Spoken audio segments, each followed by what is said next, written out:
Welcome back to the Driveline R&D podcast. Jack Lambert here with Josh Heshka and Marek Ramilo again. And today we're going to be talking about Pulse, which is our wearable sensor that guys can wear when they're warming up in a game and will estimate their workload to help them better manage their injuries. So as you probably know, if you're watching this podcast, Josh Heshka is in the Phillies organization, and he just had a really interesting Twitter thread on all of the data he's collecting every day about himself to better understand how ready he is to pitch, why outings went a certain way. I believe it was Whoop and Pulse data. Heshka, you want to kind of get into what that thread was about? Yeah, thanks for the introduction, Lambo. So Whoop, I know many people who are listening are probably familiar with Whoop. Maybe not. It's they've been doing commercials and stuff like that now. They kind of market themselves as generally a wearable that you can use if you're physically active, and in any sense, it doesn't necessarily have to be professional athletics. And I know Marek has one. I think I saw him flashing the screen there.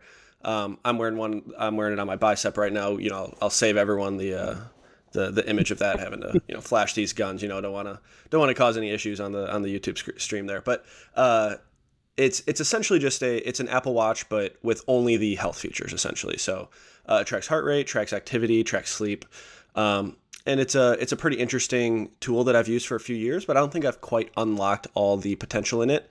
And so honestly, in my first big league spring training game last week, I noticed how much my heart was pounding, and just out of curiosity, I looked at the Whoop and saw how high my heart rate was when I was pitching, which was up to 182 beats per minute, which was shockingly high, and from much higher than I would have expected. And so I was thinking, okay, like maybe that's something that could be interesting to track over the course of the year. Same thing with Pulse. So Pulse, obviously, as Lambo mentioned, is our wearable sensor that we have at Driveline. It was originally called Modus before we bought it.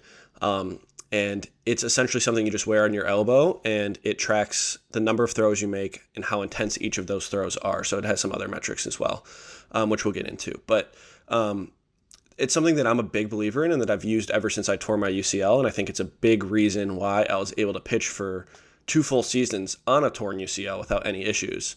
And it played a huge part of my played a huge part in my rehab process once I eventually did get Tommy John. And generally speaking, I think it's a massive tool that I use for staying healthy and optimizing my performance throughout the season. Now, I've told people about Pulse, and I know people have seen me wear Pulse. A lot of organizations use Pulse, but a common thing I've heard from players is that it's just like they don't necessarily see the value in it. They don't necessarily see why or how it's actionable, how it affects their day. It just feels like it's just kind of collecting data in the background. So something I wanted to start doing this season, in combination with some of this Whoop data, maybe seeing how heart rate affects performance, how sleep affects performance. I also wanted to track and publicize basically how I use Pulse, and that's you can check out my thread on Twitter, and I'm going to be continuing to post them throughout the season. But basically just high level grade Twitter handle. Yeah, at Hedrotronic. Shout out there. Thank you. And so I think it'll just be interesting to kind of offer my perspective as to how I use it and where I see the value, because I think that's one of the biggest missing pieces with Pulse that we've seen is just it's hard sometimes to show individual players why it's valuable. There's clearly a desire for this in athletics. How many people wear Pulse, or how many people wear Whoops, how many people wear Aura rings, which is like the ring version of the Whoop. So there's definitely an appetite for this kind of biometric tracking. I just think we could be doing a better job, and hopefully we'll continue to do a better job at expressing why Pulse is so valuable to the individual athlete. I think we do a pretty good job of explaining why it's so good to analysts and to coaches and to rehab staff, but I think getting the individual athlete buy-in is a huge piece of the puzzle that we could continue to get better on. Yeah, I think that's a great point. We'll get into Pulse more specifically soon, but I was just wondering about your guys' experience with Whoop. I know my sister runs cross country at Vanderbilt, and they're collecting obviously tons of data all the time, very similar. Like the running community is probably the furthest ahead in like the biometric collection there. She found that like using a Whoop actually like stressed her out, like made her more anxious when like she didn't get a good night's sleep or anything. How do you balance as like professional athlete versus someone who's active, like taking in that data and interpreting it in a way that is not going to make you anxious or overanalyze where you're at a given time. Yeah, I think at the end of the day, like if you're competing that day, you like sometimes you just got to wake up and be a dog, even if you're not feeling good. Like sometimes you just got to like someone's got to carry the boats, right? Like you got to just wake up and like perform and compete. I don't necessarily look at Whoop as a single day. I don't think its value for me is in single day metric tracking. I don't think it's like, oh, I slept poorly last night, therefore I am bad today.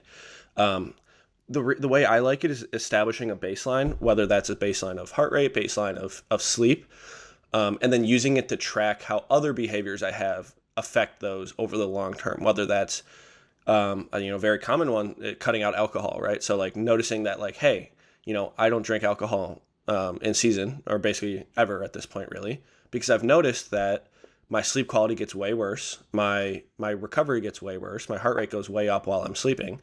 So like noticing these longer term trends of like, okay, maybe alcohol, cut that out.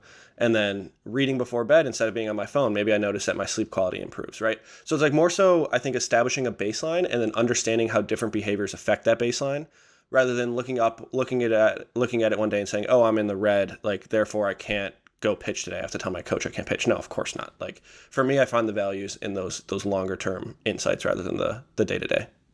Should probably point out that specific to the things that you mentioned, alcohol, reading, and caffeine, those are part of the daily questions, and we're not here plugging Whoop. This is completely no free ads kind of yeah, stuff. no, But yep. these are they're questions that you get asked daily as context for your actual score. So you're not necessarily left to generate these hypotheses. You can see in the data, how your scores look as a function of your answers to those questions, which is true to how we want to think about things in the tools that we build here at Driveline. So. Yeah, that makes a lot of sense. Something I've noticed that I haven't gotten to the bottom of necessarily is that I've noticed that my recovery scores, my heart rate variability, and my heart rate, like everything improves when I'm in season, which is really interesting because I'm more caffeinated in season. I only caffeinate when I pitch, so I'm only caffeinated in season. And also I'm staying up later in season because we have later games. So that's something I do want to do a little digging on and kind of maybe understand exactly why. It could just be as simple as like, hey, I'm like doing what I love. I'm competing every day. And like, that's, allowing some like good chemicals to be released in my brain. But being able to find ways to maybe recreate that in the off season, or maybe restructure my off season to better match the season, just so I can kind of get a similar recovery benefits in the off season. But I think even just like being aware of that dynamic is something that I wouldn't have without Whoop. And yeah, like Marek's right, we're not associated with Whoop at all. I'm not sponsored by Whoop. We're not sponsored by Whoop. It's just an interesting tool to kind of and the Driveline ethos, like track what you're doing, test, retest, see what changes, and go from there.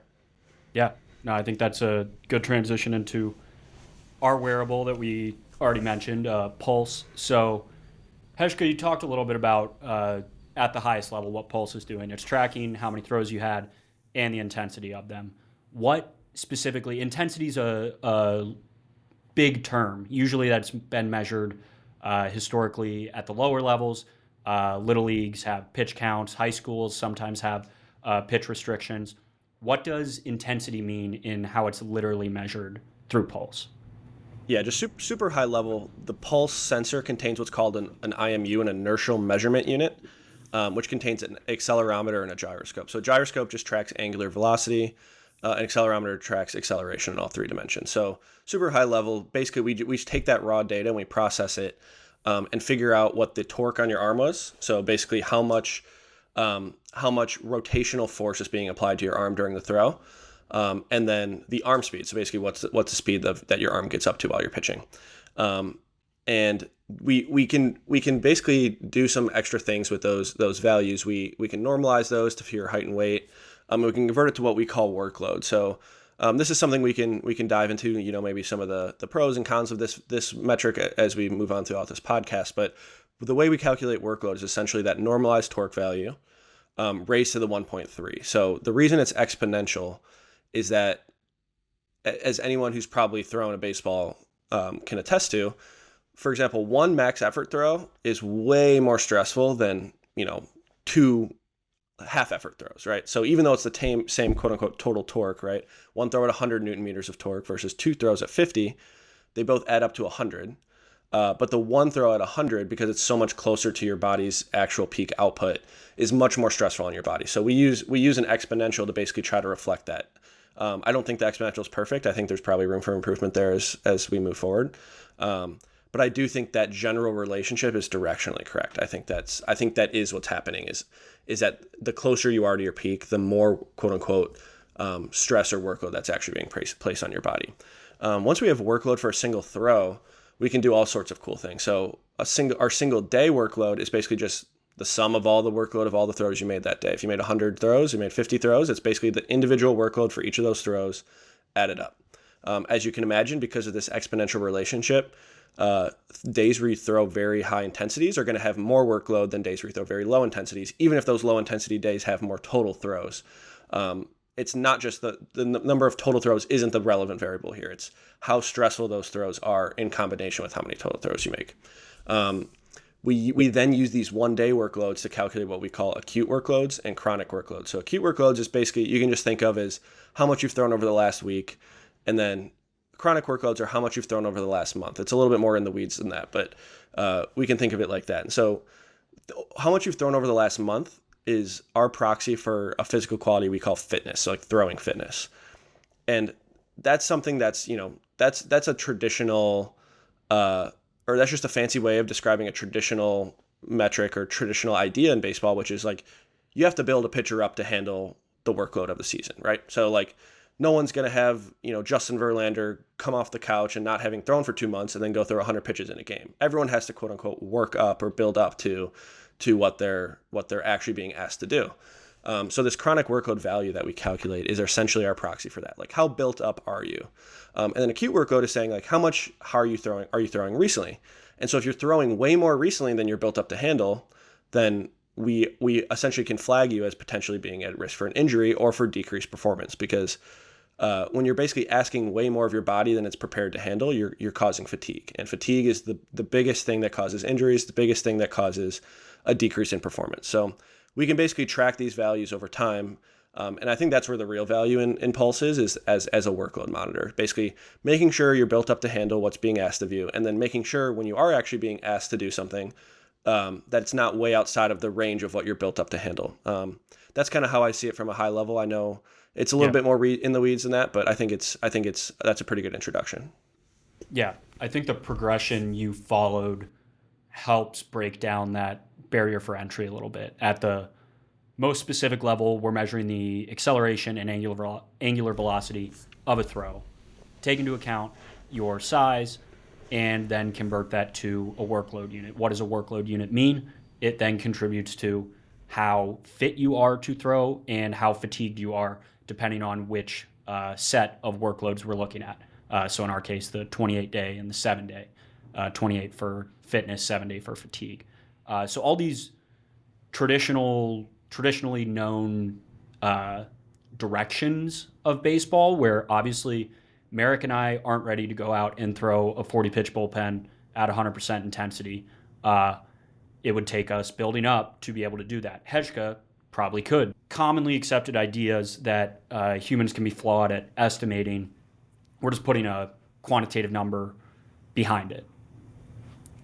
And I think it's important to recognize, sorry for cutting you off, Jack. I think it's important to recognize that stress, you hear this a lot, especially in talks about injury conversations, is that, there's so much stress on your arm. There's so much torque on your arm. And I think it's important to realize that stress and torque by themselves aren't actually bad. It's basically exactly what Jack alluded to. It's all relative to how built up you are to handle that stress and torque.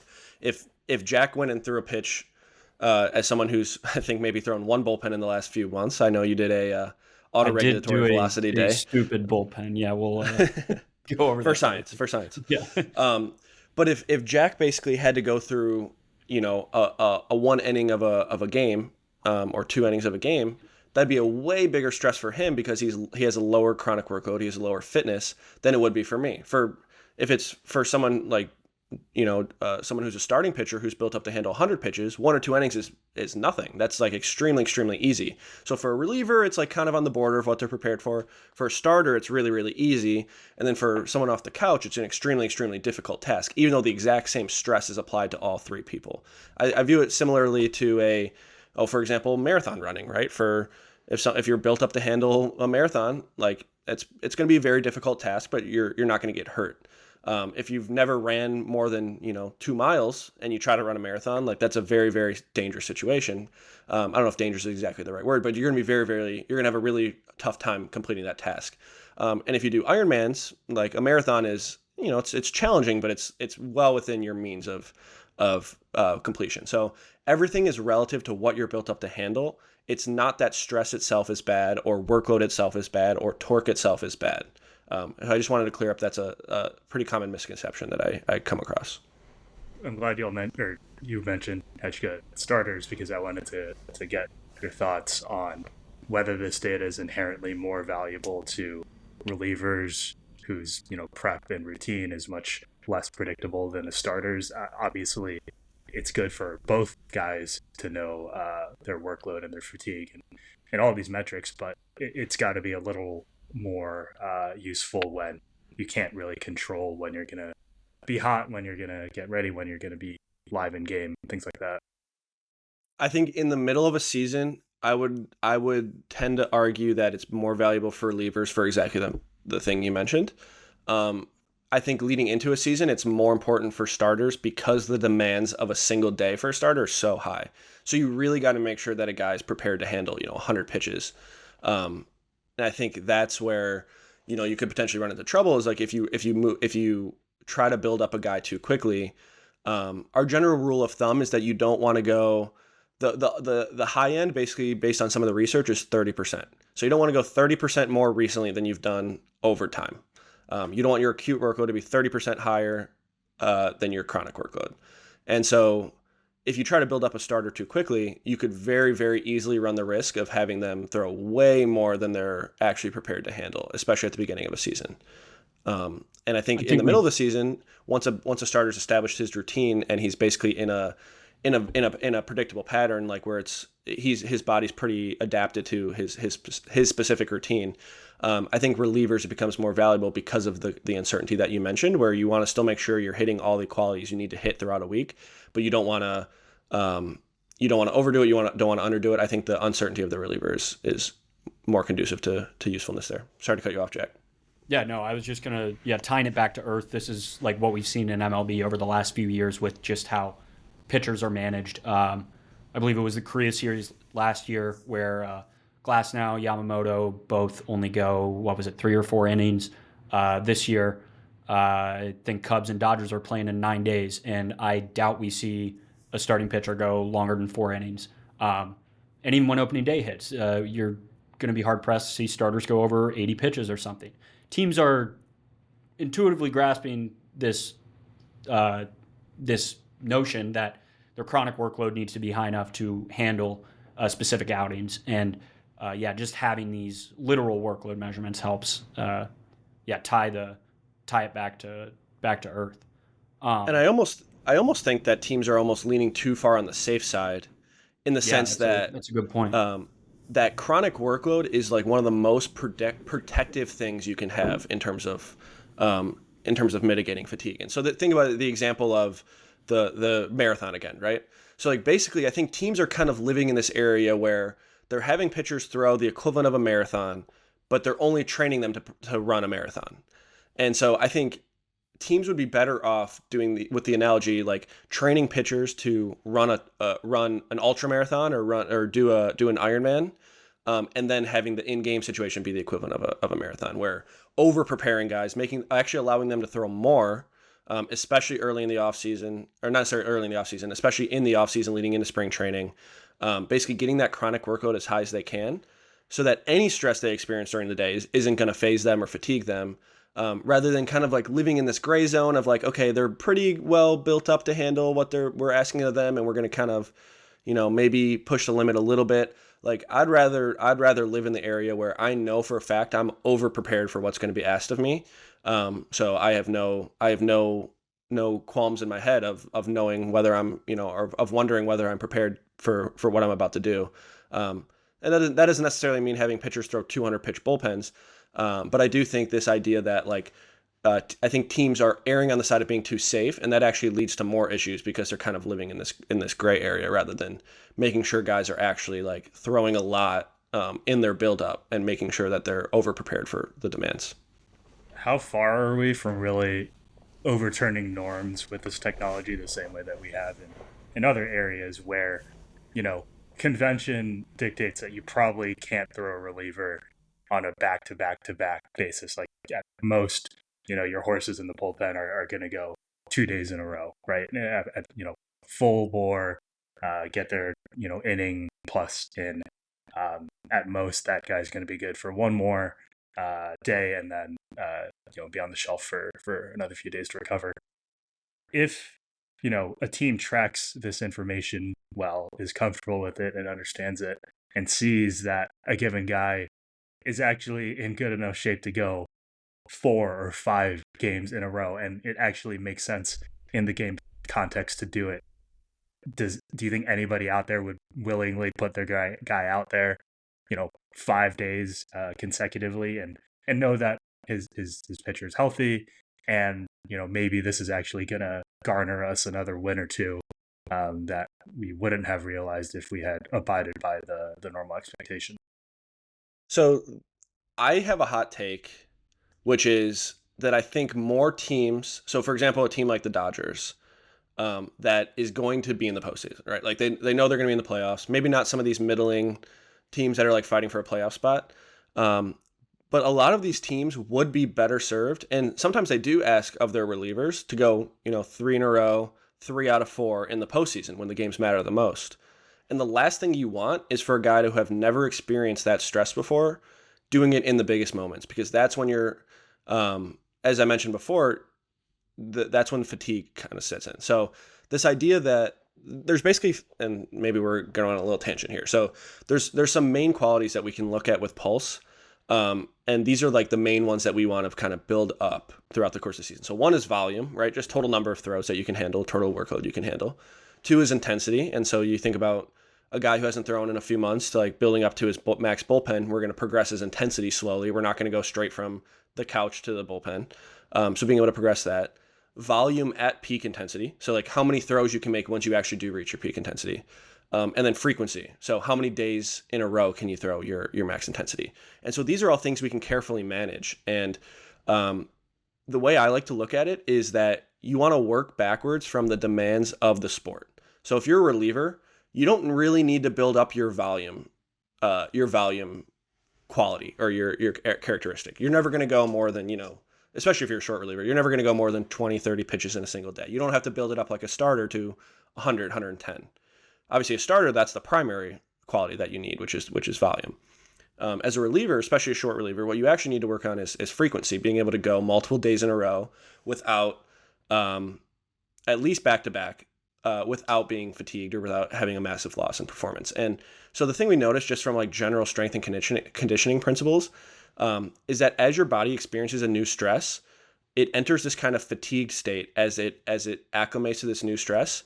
And then it super compensates into a more adapted state. So the more you're able to experience new stresses, the more fatigued you're going to get. But you're also going to come out stronger if you take your recovery day seriously and you actually continue to progress. Obviously, you lose that adaptation if you don't continue to train it. So something I've noticed as a big issue in professional baseball sometimes is these guys that these orgs don't want to hurt their players in the minor leagues. Obviously, they're top prospects, right? They want them to get to the big leagues. So they're like, okay, we're never going to have a guy go back to back because we never want him to even experience a little bit of fatigue in the minors. And then he gets up to the majors, and suddenly he's an elite pitcher for this team, and he's doing really well.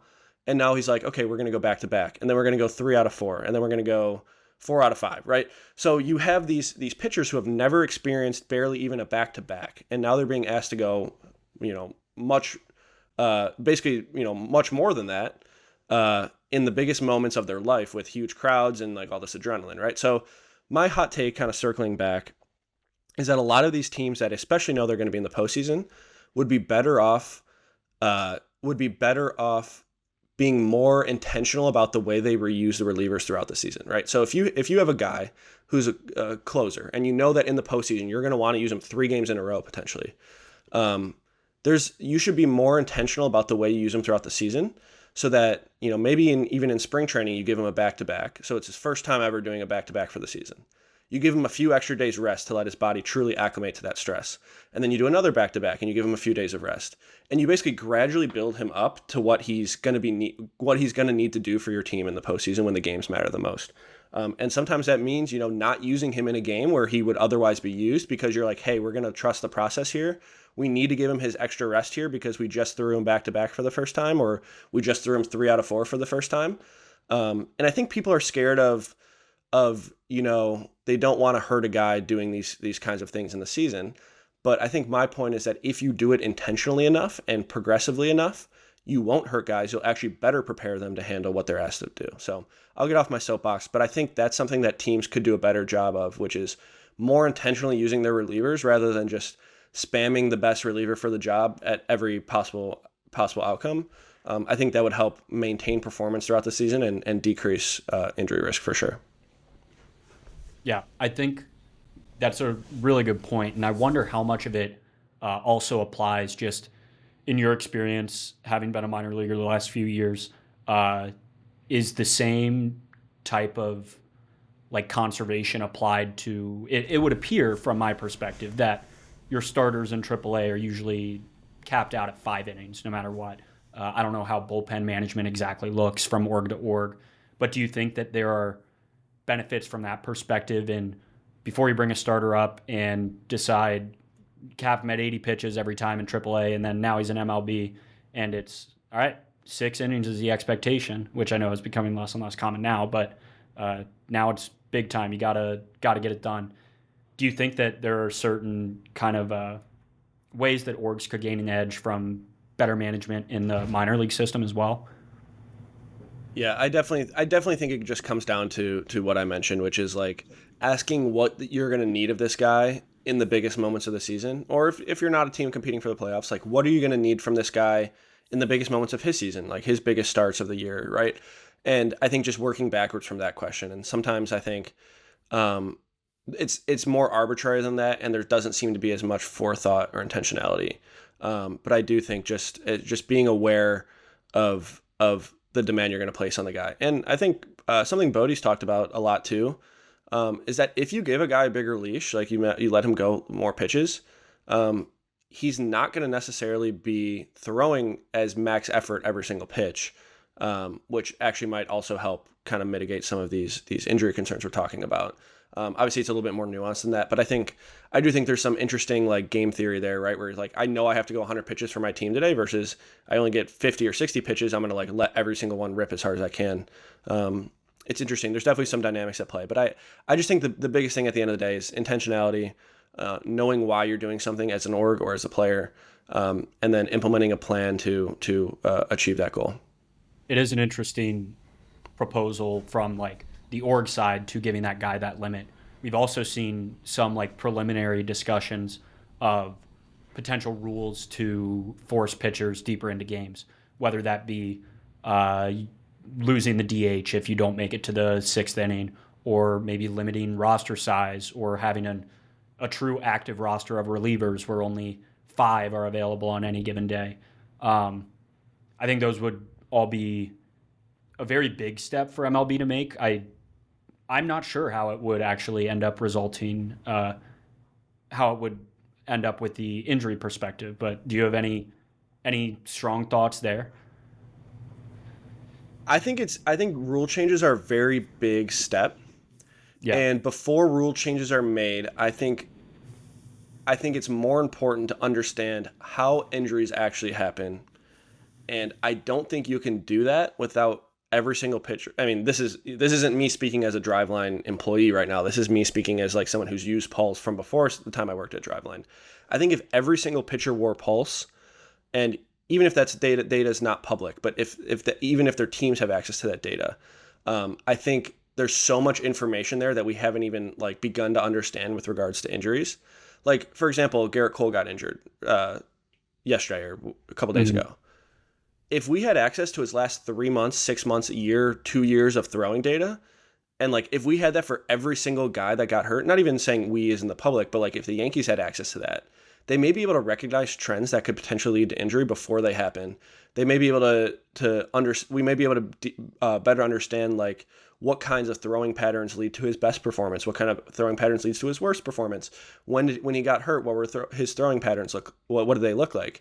And without this kind of baseline level of knowledge, I'm not even sure that like some of these quote unquote well-meaning ideas from Major League Baseball to help fix the injury crisis, like I'm not even sure they would work because we don't even understand, some of these fundamentals. So I think at the end of the day, data collection in that sense is really important. And the reason pulse is important in my mind also, which I know we haven't touched on, is that in-game throwing, and I think for a lot of people may have never like really thought about this a lot, but it's like in-game throwing is not like even close to the extent of all that a pitcher throws throughout the course of a week or a month. I think if you saw my thread the other day, you had what was it? 20% of your pitches were, or 20% of your throws were pitches. only 20% of my throws, and I think about 40% of my workload were pitches. But that was a relatively light day in terms of my pregame throwing. There's days where 50% of my workload is in the pregame throwing before I even if I don't even pitch. And now imagine I take there's 2 days in between throwing, or in between game appearances. If I spend both of those days on the couch and don't throw a single ball, versus I do spend both of those days throwing max effort bullpens or anything in between, those are all very, very, very different throwing days and throwing weeks.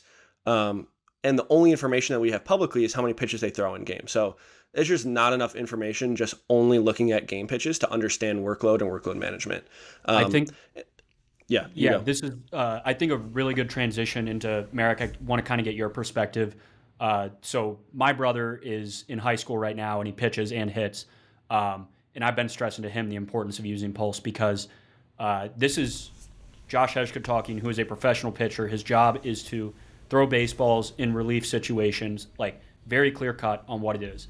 From a high schooler perspective, like a lot of times they're doing everything. And just if the only information he's getting is that he threw 40 pitches this day and then he went and jogged over to play third base. He has warm-up throws between innings. He's fielded a few balls in the game. He warmed up before the game to pitch. And then, it's so hard to track what's even going on. Marek, and I know you coach some high school baseball. How do you think this is applicable to that specific demographic? It's funny. One, if we had Pulse 15 years ago when I was in high school, I might not be on a computer talking to you guys and ripping it right alongside Hechka, because I dealt with overuse injuries myself as a high school pitcher.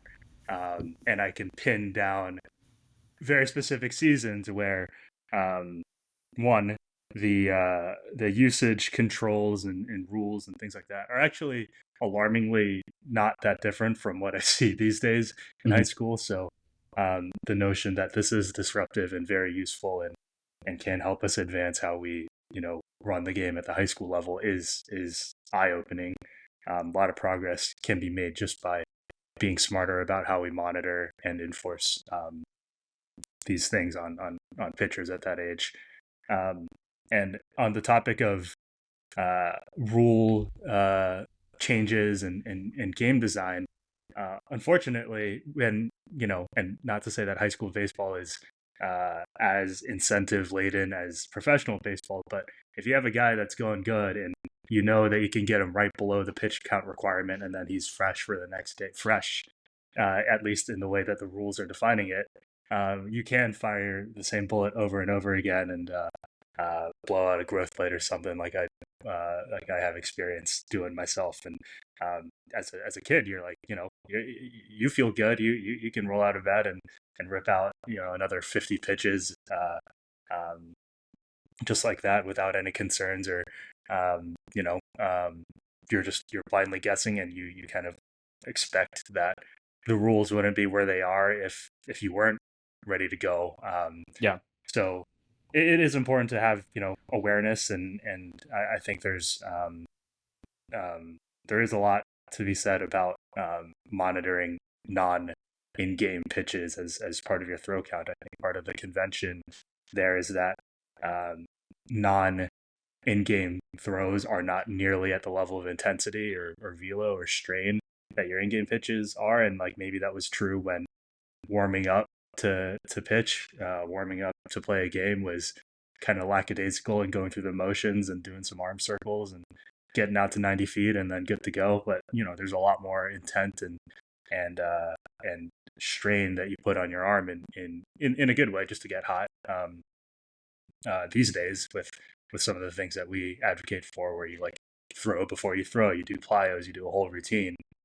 Those are real reps, and to see how that counts toward your total allocation for the day is very powerful. I loved the point that you made, Hedgeka, which was that the percentage of total volume and number of throws can differ very much from your percentage of total workload on the day. Like I think you said something like 20% total throws, 40% total workload. So just to say numerically that you're getting twice the workload allocation out of the same number of throws. It's a sort of stuff that is very easy to process. There's a lot of intuition that you can apply to those sort of numbers if you're reviewing them, and now we capture them with stuff like Pulse. I think there's a couple things I want to build off what you said, and I love everything you said. One thing that I think is really important that we recognized in gym is just how bad people are at gauging their intensity also. So even if we say like, hey, yeah, these non-game throws are not as intense, if you ask somebody what they actually think the intensity of their throws are, and then we use Pulse to measure exactly how intense those throws actually are, their perception is way lower than the actual reality of what they're throwing. And that's something we've noticed is that recovery days, for example, right? So Philly's big league pitching coach, Caleb Cotham, he calls recovery days the tax you have to pay for your high intensity days. So, each high intensity day, you basically need to recover. Your body needs to bounce back from that stress you put on it. And so we tell guys, hey, go throw a recovery day. And so our guideline is that a recovery day is between 0 and 50% intensity. I think there's times where we've seen guys on their recovery days throwing 75, 80, 85% intensity. And in their mind, they're like, oh, it's coming out easy, quote unquote, right? Like I'm not actually putting a lot of effort in. But but the arm is still experiencing this level of torque, which leads to some level of workload, even if it doesn't feel to them that they're quote unquote putting a ton of effort into it. That's part of the reason we've rolled out these smart reports that we have, which gives guidelines for your throwing days before your throwing day, and then allows you to get feedback from the throwing day. In my mind, I think it's just this idea that the entire week should be in service of your high intensity days. And I know a lot of guys, maybe they have a bad outing, and in their mind, they're like, I got to go work on stuff the next day. But if you go work on stuff the next day, and you're working on stuff the next day, and you're working on stuff the next day, by the time you get to your next high intensity outing, you're going to be so fatigued that you're actually not going to be able to execute anything that you worked on. So recognizing that, hey, like my goal isn't to like maximize how much stuff I can work on any given day.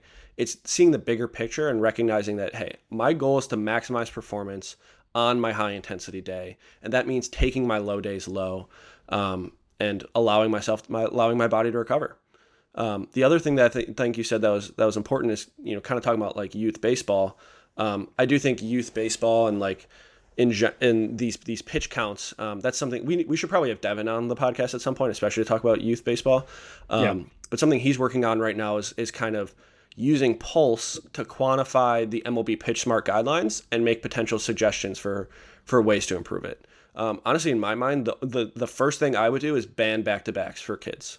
Barely any, I don't know if barely any, but not even a lot of major league players do back-to-backs, especially if they've gone longer than an inning. And you see some of these kids like, go 3 innings and they get trotted out there the next day, depending on what these pitch count rules are. I think kids should just never be allowed to do back-to-back throwing days. And I understand that might be hard for some of these travel ball coaches to, get enough innings to complete these games. But I think at the end of the day, when we're talking about youth health, that's one of the things that I would change in a heartbeat. And then just understanding like what you said, Marek, like every throw counts. Like you go to third base and you start, you rip reps after you pitch, and then the next game you go catch, and you're throwing it back to the pitcher every single pitch. You're making still the same number of throws as the pitcher. And then, the next day in practice, you're working on ground balls and you're doing PFPs, and it's like all these throws count. So I think just giving more awareness to some of these coaches, and that happens at all levels too. This isn't just youth baseball, but I do think there's a lot of room for improvement, and I think it all starts with quantifying what you're doing. I think it's a difficult issue to attack, because I think the unique issue with most youth baseball is replacement level is so much lower than minor league and major league baseball, where if teams' incentives are to win games, they will likely abuse. I don't think they actually mean harm by it, but overuse a pitcher's arm that's a solid pitcher. It's just there's a much wider skill variety at that level, so it really does take a restriction like the pitch smart guidelines, or something better, banning back-to-backs, or banning going and playing the field after you've pitched, something like that, to kind of force these restrictions that are necessary if we want to prioritize pitcher health in the youth game. And who knows if maybe there would be ripple effects. I guess it would take years to find out if that would translate into college and pro injury rates. But if guys are educated on their arm health better from a younger age, and are willing to kind of comply with some pulse wearing or regulations with teams, I wonder if that would ultimately improve the injury situation. Maybe not solve it, but move it in the right direction at least. From all of our metrics on pulse, go ahead. You could probably back out or imply a total number of bullets you have on any given outing, on any given day, on any given week, right? Maybe things aren't delivered in those terms currently, but certainly all the pieces are there for that sort of thing. I mean, that could help, let's say, a coach understand how to think about usage over the course of a series in a more intelligent way than he currently does right now. That could also inform decisions by the pitcher and the catcher from the game planning perspective. We've hinted at this in a few other conversations, but I think both of you agree that there's probably some benefit to being efficient with the number of pitches that you throw over the course of the game, that optimizes toward being like a weak contact sort of pitcher, at least having that tool in your arsenal, the ability. I think that was literally what Skeen said he added the sinker for, was to just get deeper into games. Yeah, something to get me a quick, highly probable, high probability of an out on contact sort of thing. Yeah, just to get himself deeper into games, get himself out of jams. Like, we like thinking of it in double play context, because the run value reward is very obvious, and if you can achieve that in fewer pitches, then great. I think thinking in terms of, you have a very finite number of bullets as a pitcher over the course of a season, over the course of a career, but more concretely within the course of a game, if you know that you can maximize those in a certain way, we introduce a quality of a pitcher that is probably understudied and undervalued in certain ways here. Yeah, so I like what you brought up there, and I think this is actually something, two different things that we're rolling out this year. First, actually, I want to push back slightly on the idea that you have like a finite number of bullets in a season or a career. I do think, I think one of the beauties of Pulse is it shows that like building your chronic workload actually allows you to increase this like quote unquote like stockpile of bullets that you have, and that you can use them more safely. So I think, but I do think on the general idea that like on a single day, you like at some point you're prepared for what you're prepared for today, and like there's only a certain number of throws you can quote unquote make today. So two things that we're rolling out this year. The first one is something I started playing around with last year, which is, let's say I'm a reliever and I'm uncertain of whether I'm going to pitch today, and I have to still decide what I want to do before the game. And so kind of understanding like, okay, if I pitch today, so what we can basically do is take all their game logs from all the games that they pitch in, whether they're in college or in professional baseball, and we can basically say, here's here's what your expected number of pitches in the game is. And we know from your pulse data that this is what the workload of those total pitches would be. So if you're expected to throw 30 pitches and have a certain number of torque or whatever, right? And we can figure out what that workload is going to be for you. And we can say, let's say that expected workload in game is 15. And then we do the math and we say like the quote unquote safe area for you in our acute to chronic workload calculation is 25 workload. You can only throw 25 workload today before we don't feel comfortable allowing you to continue because you may be in a fatigue state. So we're only allowed 25 workload for the day. I know that if I pitch today, it would require 15 workload. So basically I have 10 workload to play with before the game starts to get my work in. And I can make that up however I want. But it lends some better understanding to like what I should actually be doing before the game. It makes it a little bit more actionable. And it allows me to go into the game knowing that I'm prepared for the game, even no matter what I did before the game, because I stayed within my boundaries. And then from a coach perspective, something we're building out and hopefully rolling out is essentially what you said. It's taking all this data for all the pitchers on a staff, and it's saying based on their expected workloads in game, here's how many here's for each of these guys. Here's how many bullets they could throw today based on the torque values we have, the workloads that they tend to throw in game. Here's how many pitches we would feel comfortable with you throwing this guy today. Maybe some guy, threw a couple days ago, so he's still a little beat down. Maybe he can only throw 20 today versus this other guy. He's completely fresh. He can throw 40 or 50. But giving that product to coaches so that they have a deeper understanding of exactly how prepared each of their pitchers are for that day. Expanding that to something you alluded to, which is maybe a weekly view or like a weekly outlook, and saying like, here for this weekend series, how should we best utilize our bullpen to maximize all these guys? Maybe, here's our 3 best arms. How should we use them over the course of the weekend with the number of throws that they have in the tank? I think that could be an interesting way to progress it in the future. But I think everything you said is stuff that we're actively building out. Max Engelbrecht on the product team and working with college coaches and professional teams as well. But I think it's super interesting, and I think it helps make the product more actionable when I think that's the biggest complaint I continually hear about Pulse, is that it's not very actionable. It's not very intuitive. No, the bullpen reports are sick. They are so great. You hear it from MLB coaches a lot, or MLB managers now a lot, that why didn't you use so-and-so? And they'll say, oh, he wasn't available today. And like, this is a thing teams do. But having this paired, here's what our data says, who should be available, who's not.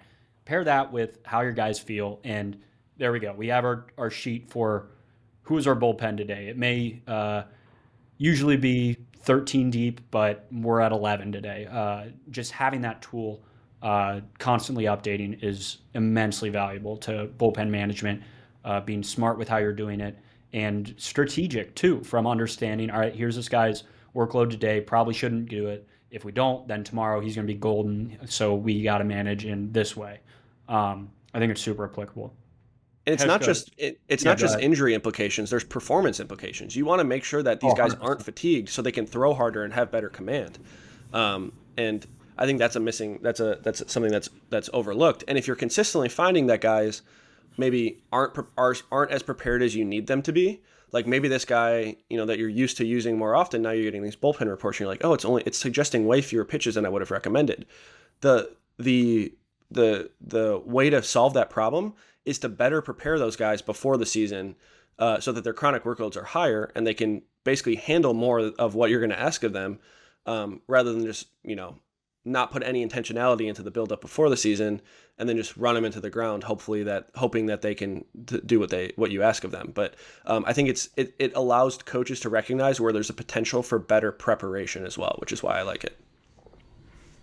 There was talk on baseball Twitter in recent weeks or so about stuff fragility, which isn't a novel concept. It's something that people have speculated about, or probably don't need to speculate about it because we can evaluate these things with some precision. But, how much worse is a guy's stuff on a certain pitch if he loses some amount of velo, et cetera, or if he loses an inch or two of break in either axis? How much worse is the pitch as a result? I believe we probably have the tools in place, and we could unlock a useful organizational, not filler, but like a useful major league pitcher by understanding stuff fragility from the perspective of fatigue, where if you have a guy that is, probably going to be able to fire off, and this is probably the same thing as understanding how your stuff fades with decreases in velo, because ultimately that is what fatigue is most likely going to manifest in. But if you have a guy who can perform at a certain level of requisite pitch quality, even when he's not fully 100% ready to go, I'd say that's a probably very valuable guy as compared to somebody who just needs to be fully locked in, uh, fully hot, fully recovered to deliver. There's certainly something there that I think is understudied. My original intuition agreed with yours that I thought velocity would be the biggest thing that would drop off, but I actually did see something recently that quality of sleep and amount of sleep actually has a bigger impact. So this is obviously sleep, not workload management, but actually has a larger effect on command rather than velo, which I thought was interesting. I noticed you said that. Yeah. Yeah, our director of high performance, Connor White, explained this to me in a way that I thought made a lot of sense, and it's with an analogy to jumpers. And originally, I think people were using jump testing as some sort of readiness testing, where we could basically say, "Oh, you're not jumping as high as yesterday. That means you're fatigued." When in reality, what we realized, not we, I don't think we were the first ones to do this. I think this has been a pretty well known phenomenon. But what people realized is that a really elite jumpers would jump very similar heights regardless of how fatigued they were. And if their actual jump height decreased, that means they were really, really in the pit. Like that was like extremely fatigued. Because elite athletes are elite compensators. So what they realized is that the jump height would remain the same, but the jump strategy would change.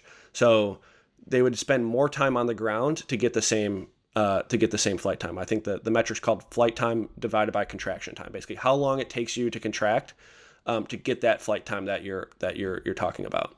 I think something similar happens in pitchers where pitchers, especially at the highest level, are elite compensators. So they can still kind of get up to their velos that they're used to getting up to, even with some level of fatigue. And it's more so, it's very likely that the throw strategy changes, whether that's some level of torque difference or arm speed difference. I know this is something Clayton Thompson, who also works here, is investigating pretty heavily, and hopefully we have some answers soon into that research.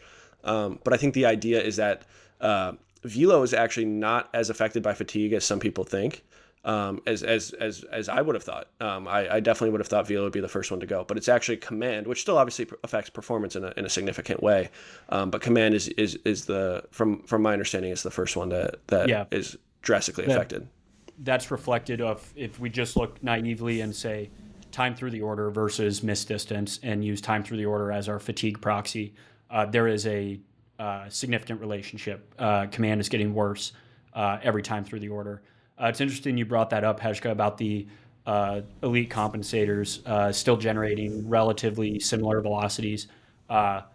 This is a presentation we'll be doing on Friday or Saturday on command and biomechanics, and we found that certain consistencies, so repeatability, and certain inconsistencies, or what I would call compensations, pairs of those create good command. So if your compensation is occurring for velocity, it's going to be difficult to align that with your compensation for command. So I wonder if that, and we haven't done any analysis into the command versus velocity trade-off when the compensation is occurring with fatigue. This was mostly controlled bullpens under 20 pitches where guys weren't getting super fatigued, but definitely a super interesting topic to look into down the road. That's fascinating. Is that going to be? Is that something that you guys are presenting at Sabre? Correct? Is that going to be publicly that'll available be at Sabre after the conference? present? Probably this podcast will be posted after we did it, but check it out on YouTube. I'm sure it'll be there. Last topic I wanted to get into, Heshka, you talked about it with the Caleb Cotham quote that recovery days are the tax you pay for your competition days. Basically, how athletes should treat their in-season workloads. How do you think the off-season should generally look? We'll say for a starter and then a reliever. How much time should they take off after the season versus when do they start throwing again? When do they start throwing with intensity again? And what should their chronic workload be built up to by the time they get to spring training? Yeah, it's a very interesting question, a very good question, and I think obviously there's a lot of nuances and specifics on a case by case basis that'll change that. What I would lean into, and as I mentioned before, is this idea of just like intentionality, and understanding that if you take time off, it's going to take a very long amount of time to build back up. I think the general rule of thumb, I don't know if this is something we've looked at internally, I think I've heard this elsewhere, is that every week you take off requires around 2 weeks to build back up. So just understanding that if you are taking time off, like that's okay if there's a really good reason for it. But if you're just doing it because, I feel like I should at the end of the year, like obviously at the end of the day, like, having a mental break from the game sometimes is really important. Even if you don't necessarily feel like you need one physically. So I completely understand that. I think it's just important to recognize how much training time you're losing if you are doing that. So if you're a guy who really, really needs to fight for a roster spot next year, you probably shouldn't be taking 2 months off from throwing, because you're going to spend so much time taking off and then building back up that you're not really going to be able to work on things in the off season. If you're a top prospect and like maybe your body's really beat down at the end of a season, like, okay, yeah, maybe you can take a little bit of time off. So I think understanding your own exact situation, knowing what you have to work on, if you have something to work on, and then just checking in with how your body and mind feel, I think is really important. And leading into the season, I think it's the same thing, like working backwards from this idea of like, what's going to be demanded of me. If I'm only throwing light catch the week before spring training, and then I go to spring training and I'm going to have to start throwing 2 bullpens a week, my body's not prepared for what's going to be asked of me. So understanding what you're going to need to do and how you can kind of gradually progress yourself to get there.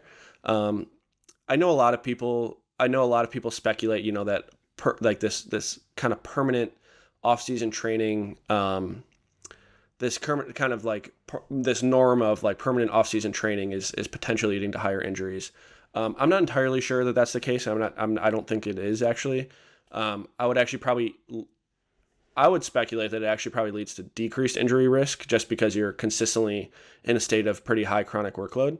I have no evidence to back that up either way. And I think obviously you can go either way with it. If you apply your off-season training in a really stupid way, yeah, of course you can get injured, but it's just like anything, right? If you go about it in a non-intentional, non-progressed, haphazard way, like, yes, of course it can lead to injury risk. But I do think a carefully planned out off-season, with or without a little bit of time off, can basically allow your body to work on things, allow you to work on things as a pitcher, while also not digging yourself into a pit of fatigue that's going to screw you over once the season comes around.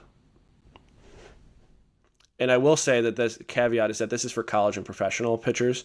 For youth pitchers, I think it's probably a little different, and youth pitchers should definitely err on the side of taking time off. Go play basketball. I think that's our official recommendation as per Devin is take time off, play other sports, have fun, don't worry about training and all that kind of stuff. Just like be a kid. Sweet. Anyone got any final thoughts on pulse, workload management, injuries? Are we good to wrap it? I got one hot take, which is that between the last episode and this one, if we release these in sequence with Arsenal construction and workload monitoring, you probably have the secret to the hot new market inefficiency, as they're calling it, of reliever conversion to starters, because everybody knows about familiarity and fatigue being the things that you need to overcome if you have a guy that needs to throw over a longer sample, which obviously guys are doing if they go from the bullpen to the rotation. So somewhere in these 2 episodes, you'll find a goldmine of things to help you unlock the next Reynaldo Lopez and such. Good stuff. Well, thank you for listening, and we'll see you next week.